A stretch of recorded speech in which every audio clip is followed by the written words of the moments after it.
મિત્રો, કહેવાય કે દીકરીના બાપ થવાનું સદભાગ્ય એ ભગવાન રામ અને કૃષ્ણને પણ નથી મળ્યું.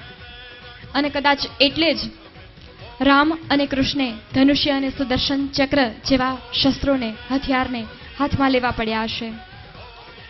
દીકરી એ એક શક્તિ સ્વરૂપા છે અને કદાચ એ શક્તિ એ પૂરા બ્રહ્માંડની ઉપર નિવાસ કરે છે, વાસ કરે છે. અને આજના આ અદ્યતન ટેકનોલોજીથી સજ્જ એવા યુગની અંદર કદાચ આપણે સૌ દીકરીનો સાચો મહિમા ભૂલતા જઈએ છીએ. તો આવો, આવી દીકરીને બચાવીએ અને દીકરીને વધાવીએ. શાળાની વિદ્યાર્થીની હેતલ ભટ્ટના વક્તવ્ય દ્વારા. હેતલ ભટ્ટનો થોડો પરિચય આપું તો જેઓ પ્રસિદ્ધ ભાગવત કથાકાર શ્રી રમેશભાઈ ઓઝાની સપ્તાહમાં વક્તવ્ય કરી ચૂક્યા અને સિહોર ખાતે યોજાયેલ સ્વચ્છતા અભિયાનના સરકારી કાર્યક્રમની અંદર પણ તેઓએ વક્તવ્ય આપેલ. તો હું શ્રી હેતલબેન ભટ્ટને વિનંતી કરીશ કે તેઓ દીકરી બચાવો, દીકરી વધાવો અંગેનું વક્તવ્ય આપણી સમક્ષ રજૂ કરે. સર્વે મહાનુભાવો, સર્વે સન્માનીય શિક્ષકશ્રીઓ, મુરબ્બી વાલીશ્રીઓ તથા વહાલા વિદ્યાર્થી ભાઈઓ તથા બહેનો, ગુજરાતના છોટે કાશી એવા શિહોરની પ્રાચીનતા અને પવિત્રતા તો લાખેલી છે કે જે ભૂમિ ઉપર નવનાથ મહાદેવના બેસણા હોય, ત્યાં 5 પીરની છાયા હોય અને ગૌતમ ઋષિએ સ્વયંભૂ સ્થાપેલ એવી પવિત્ર ગોતપી નદીનું સાનિધ્ય હોય કે જે નદીના કિનારે સ્વયં ભગવાન શ્રી કૃષ્ણએ વાસ કરેલો હોય, એવી પવિત્ર ગૌતમી નદીના સાનિધ્યમાં આજે વિદ્યામંજરી જ્ઞાનપીઠ શિક્ષણ સંસ્થાના 11મા વાર્ષિક ઉત્સવ નિમિત્તે યોજાયેલા કાર્યક્રમમાં હું આપ સૌનું હાર્દિક સ્વાગત કરું છું. આજે વિદ્યામંજરી જ્ઞાનપીઠ શાળા તરફથી હું એ વિદ્યામંજરી જ્ઞાનપીઠ શાળાની દીકરી તરીકે, વિદ્યામંજરી જ્ઞાનપીઠ શાળાની દીકરી તરીકે હું સ્ત્રી ભ્રૂણ હત્યા અટકાવવાનો એક સંદેશો આપણી સમક્ષ લઈને આવી છું. આ પ્રસંગે વાત કરતા મને ભાવનગરમાં જન્મેલ કવિશ્રી હિમાંશુ દવેની કવિતાનું સ્મરણ થાય છે કે ઘર આખાની રોનક છે દીકરી, ઘર આખાની રોનક છે દીકરી, જીવનમાં ખીલેલ કમળ છે દીકરી.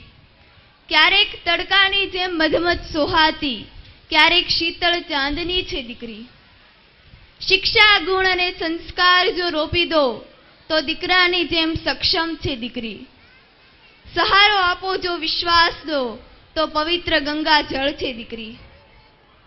પ્રકૃતિના ગુણ જો સિંચો તો પ્રકૃતિ સમ નિશ્ચલ છે દીકરી.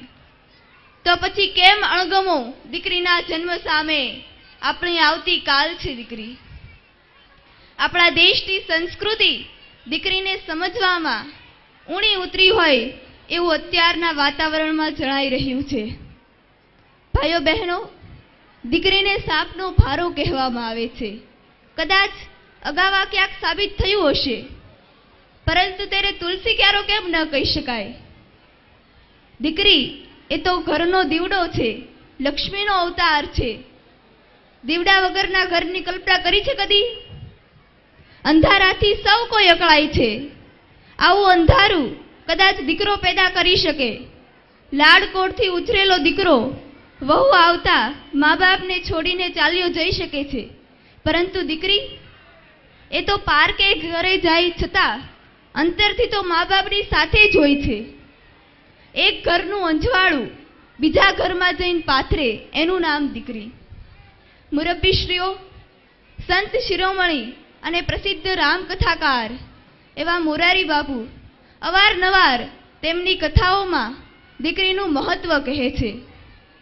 તેમણે એકવાર કહેલું કે માં એ મમતા મૂર્તિ છે, પિતા વાત્સલ્ય મૂર્તિ છે, પરંતુ દીકરી એ તો દયાની મૂર્તિ છે. એ મમતા છોડીને પતિગૃહે જાય છે, તેના વાત્સલ્યનું સ્થાન બદલાય છે, પરંતુ તેનું દયાપણું હંમેશા અકબંધ રહે છે. તેમાંય તેના પિતા તરફની દયા તેના માટે સવિશેષ હોય છે. ભાઈઓ બહેનો, દીકરી પોતાના જીવનની તમામ ઘટનાઓને માતા પિતાના સંસ્કાર અને વિવેકના બળે જીરવી લેતી હોય છે, સહી લેતી હોય છે. પણ એના પિતાની જો તબિયત ખરાબ થાય તો બસ દીકરીની સ્થિતિ દીકરી જ જાણે. મોરારી બાપુએ કહેલું કે પુત્ર એ પિતાનું રૂપ છે તો પુત્રી એ પિતાનું સ્વરૂપ છે. પુત્ર એ પિતાનો હાથ છે તો પુત્રી એ પિતાનું હૈયું છે. એટલે જ જ્યારે પિતા કન્યાદાન આપતા હોય ત્યારે દીકરીનો હાથ જમાઈના હાથમાં આપતા હોય છે, પરંતુ વાસ્તવમાં તો એ પોતાનું હૈયું કાઢીને આપતા હોય એવો એમને અનુભવ થાય છે. આ માટે જ આપણા સમર્થ લોકકવિ શ્રી દાદે કાળજા કેરો કટકો મારો ગાંઠથી છૂટી ગયો આવી અદ્ભુત વાત ગાઈ છે. ભીખુદાન ગઢવીનું તો હૈયું નીતરે છે કે આપણી ભારતીય સંસ્કૃતિમાં ત્યાગ છે, સમર્પણ છે, અને આવું જો કોઈ ત્યાગનું પાત્ર હોય તો એ દીકરી છે. મુરબ્બીશ્રીઓ, દીકરી નાની બાળકીમાંથી ચાલતા શીખે, બોલતા શીખે ત્યારથી જ એ પિતા તરફ ઢળેલી હોય છે. આખો દિવસ માં સાચવતી હોવા છતાં જ્યારે કોઈક એને પૂછે કે કોની દીકરી, તો તરત જ કે પપ્પાની. આ શબ્દ સાંભળવા પિતા હંમેશા તલપાપડ હોય છે. લાગણીનો સમુદ્ર બાળપણથી જ દીકરીના હૃદયમાં ઘૂંઘવતો હોય છે. એટલે જ જ્યારે પિતા દીકરીને સાસરે વળાવે ત્યારે તે ભાંગી પડે છે. તેનું કારણ દીકરીની લાગણી છે. તેને એમ લાગે છે હું દીકરીને નથી વળાવતો, પરંતુ મારું હૈયું કાઢીને વળાવું છું. રામચરિત માનસમાં લખ્યું છે, પુત્રી પવિત્ર કિયેવું કુલ દોવું. અર્થાત પુત્ર એક જ કુળને તારે છે, પરંતુ દીકરી એ તો 3 કુળને તારે છે. ગંગાજીના 3 મહત્વના સ્થાનો હરિદ્વાર, પ્રયાગ અને ગંગા સાગરને પવિત્ર કરે છે. ભાઈઓ બહેનો, ગુજરાતી સાહિત્યના બેહદ ઉમદા યુવા કવિ એવા અંકિત ત્રિવેદીએ પણ દીકરી વિશે ખૂબ સુંદર વાત કહી છે કે દીકરી એટલે સંબંધોની કવિતા, પિતાની વસંત. પિયરથી સાસરે જતી દીકરી અચાનક જ બદલાઈ જાય છે. કાલ સુધી એ પોતે ઘરમાં આવનાર મહેમાનને પાણી પીરસતી હતી. આજે દીકરી પોતે જ મહેમાન બની હોય છે, અને જ્યારે દીકરી સાસરેથી પિયર આવીને પાણીયારામાંથી લઈને પાણી પીવે છે ત્યારે તેના ચહેરા ઉપર અજબની તાજગી વર્તાય છે. તેની પાસે પિતાના વહાલની આબરૂ અને પતિના પ્રેમની ઇજ્જત હોય છે. લગ્નની કંકોત્રી એ બાળપણને ભૂલી જવાનો દસ્તાવેજ છે. આવનારા જીવનની અટકળ એ આંખોનો ભેદ છે. દીકરી માટે એક ઘરથી બીજા ઘરે જવું એ ડાબા આંખનું આંસુ સાચવીને જમણા આંખમાં ગૂંઠવવા બરાબર છે. દીકરી એટલે એવો ખૂણો કે જે હંમેશા રહેવાનો ખૂણો. ભાઈઓ બહેનો, જ્યારે પિતા દીકરીને વળાવતો હોય ત્યારે એની ઉંમર હોય એના કરતાં થોડી વધી ગઈ હોય ને એવું લાગે, લોકોને અનુભવાય પણ જ્યારે એ જ દીકરી સાસરેથી મળવા આવે પિતાને ત્યારે બાપ હોય એટલી ઉંમરનો થઈ જાય. તેમાંય જ્યારે દીકરીના ઘરે સંતાનમાં પુત્રીનો જન્મ થાય ત્યારે પિતા વધુ નાનો થઈ જતો હોય છે. જુવાન દીકરી વૃદ્ધ બાપની માતા બની જતી હોય છે.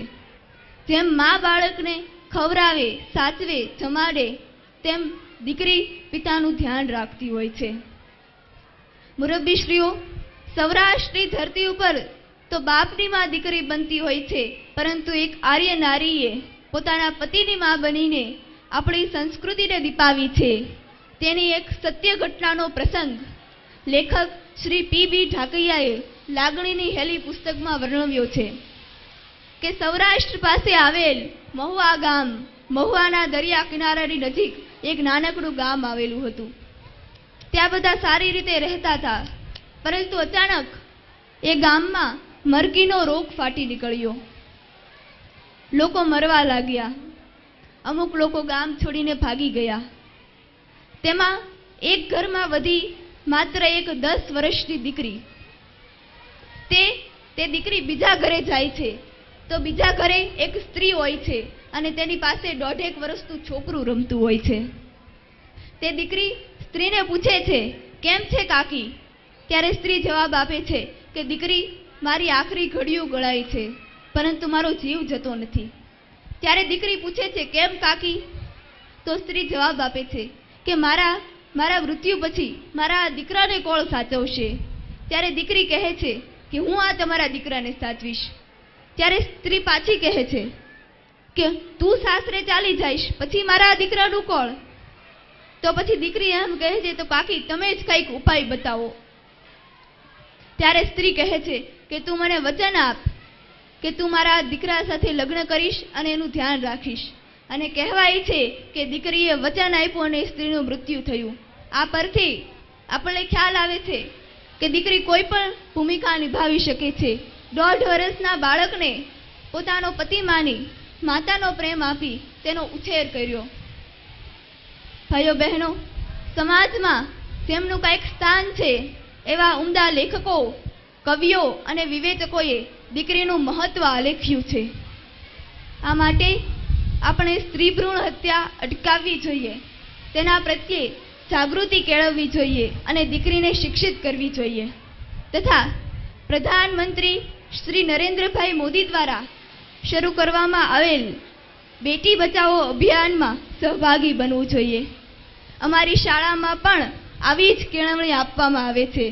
આ પરથી મને નીતિશાસ્ત્રી ચાણક્યની પંક્તિઓનું સ્મરણ થાય છે कि शिक्षक कभी साधारण नहीं होता, शिक्षक कभी साधारण नहीं होता, प्रलय और निर्माण उसकी गोद में पलते हैं. આ શાળાના શિક્ષકોએ નિર્માણ કર્યું છે.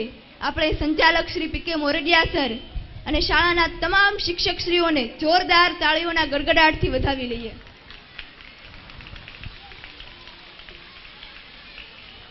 અંતે મનુષ્યનો શ્વાસ અને વિશ્વાસ એ દીકરી જ છે. આ પરથી મને કવિ શ્રી દિલીપ ભટ્ટ દ્વારા રચિત એક કવિતાનું સ્મરણ થાય છે કે મારી વહાલી દીકરી, કોઈ વાર મહેંદી ઝાંખી થાય તો થવા દેજે, પરંતુ તારી જવાબદારીના કામ તું ભૂલી ન જતી. થઈ ગયેલા કામ જ આરામ આપે છે, બાકી રહી ગયેલા કામનો હંમેશા થાક લાગે છે. જેમની આંખોમાં તારા પરનો વિશ્વાસ હીરાની જેમ ચમકે છે, એ વિશ્વાસની ચમકને તું જાળવવા તારા બધા જ સુખોનું બલિદાન આપજે. કારણ કે આ દુનિયા શ્વાસ અને વિશ્વાસ એ બે પર જ ચાલે છે. હું પણ તારા પરના વિશ્વાસના કારણે જ આ શ્વાસનો આ સ્વાદ લઉં છું. જિંદગી એ વિશ્વાસનું બીજું નામ છે દીકરી, જિંદગી એ વિશ્વાસનું બીજું નામ છે દીકરી. મારું સૌભાગ્ય છે કે મને આ મંચ પર બોલવાની તક મળી, તે માટે હું પ્રસન્નતા વ્યક્ત કરું છું. આપ સૌ અહીં પધાર્યા, શાળા પરિવારનું ગૌરવ વધાર્યું, તે માટે શાળા પરિવાર વતી હું આપ સૌનો આભાર માનું છું. હું આ દેવભૂમિને વંદન કરું છું. આ સાથે હું મારા શબ્દને વિરામ આપું છું.